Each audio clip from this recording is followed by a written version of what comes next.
Welcome to the April 2010 City Focus. On this edition, Round Rock the Boat Regatta,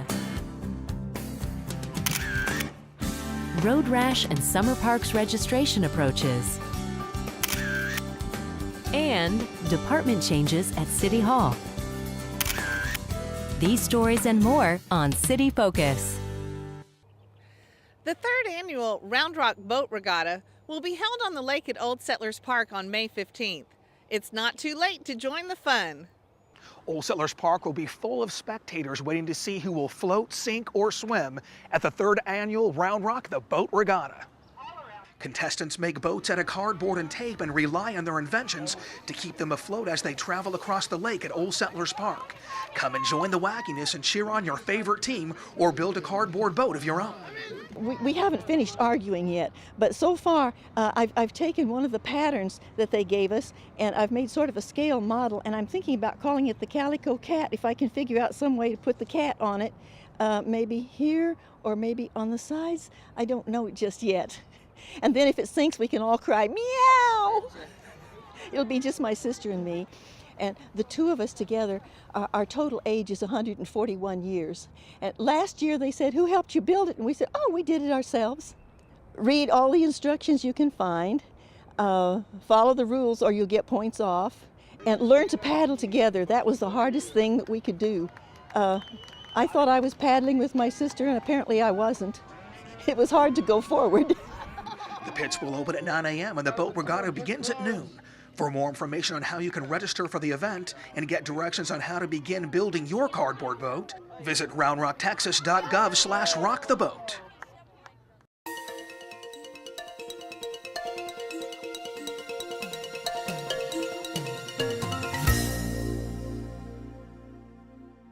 We work hard to keep the information on roundrocktexas.gov fresh and relevant.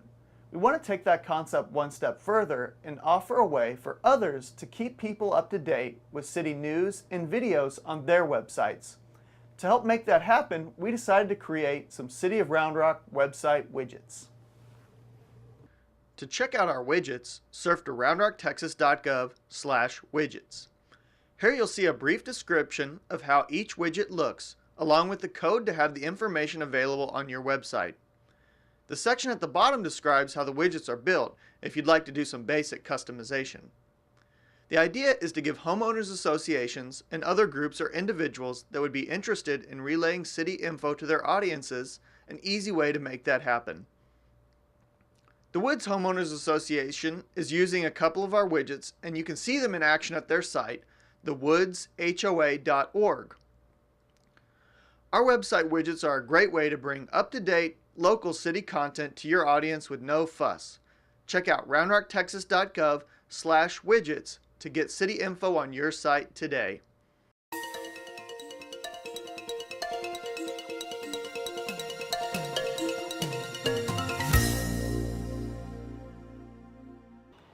The City of Round Rock is making some changes at City Hall that will help ease some of the pressure on our facilities and help you take care of city business a little bit faster. Shannon McIntyre has more on these changes. If you have been downtown in the past few months, you've probably noticed a significant amount of construction at the building next door to City Hall. In 2008, the city purchased the building next door to City Hall in order to ensure that we had enough office space available for the next 20 years. Human Resources, which used to be on the third floor at City Hall, is now on the first floor of the new building. This will allow easier access to HR for both job applicants and city staff. Utility billing will continue to be located on the first floor of City Hall, with a 24-hour drop box located on Baghdad Avenue. The renovations are complete, and the relocating departments should be in place by May.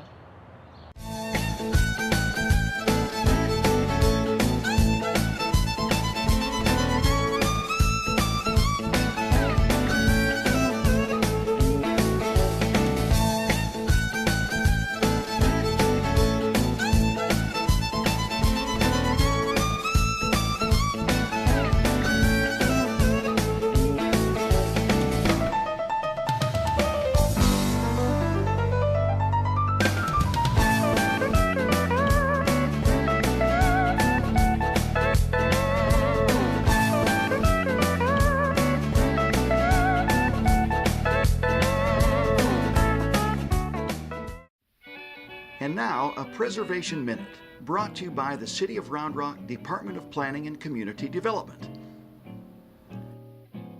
Round Rock's downtown commercial historic district and adjacent residential neighborhoods are known as Newtown. The original Round Rock town site was located about a mile west, where the Chisholm Trail crosses Brushy Creek at a large rock. In 1876, most of Round Rock's residents and businesses moved closer to the newly built rail line and its promise of economic opportunity.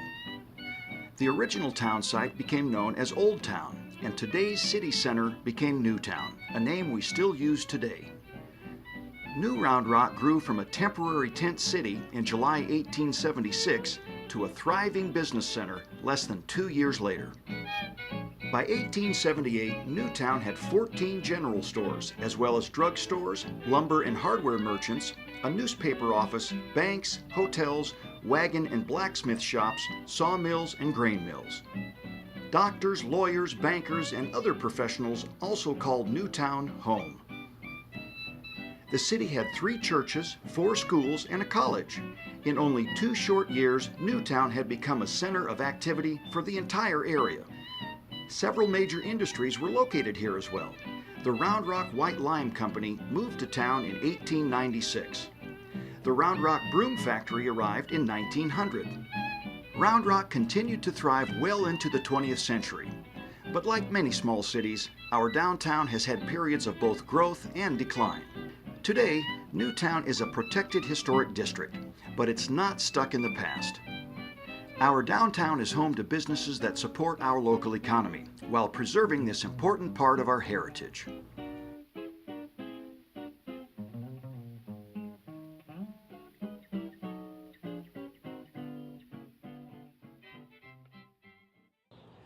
Summer is right around the corner, and that means it's time for the Texas Road Rash and Summer Parks and Recreation registration. Roger Haney has more. The 2010 Texas Road Rash will hit Round Rock April 24th and 25th and has been voted the 4th best marathon by marathonskating.com. Each year, the city of Round Rock hosts skaters from Central Texas and all over the nation, and this year is no exception.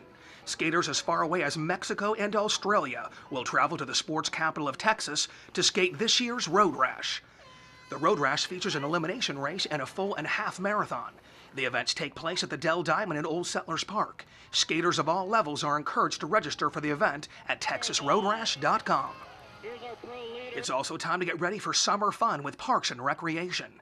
Browse our summer program guide online to check out upcoming swim lessons, pool schedules, summer camps, and special events. Classes fill quickly, so don't wait too long to check out roundrockrecreation.com.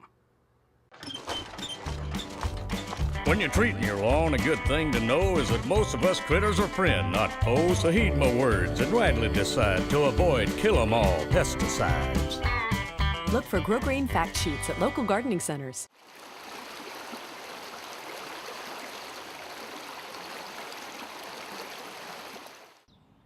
A presentation was made to City Council last month at their winter retreat about the current state of recycling in Round Rock. Shannon McIntyre has more.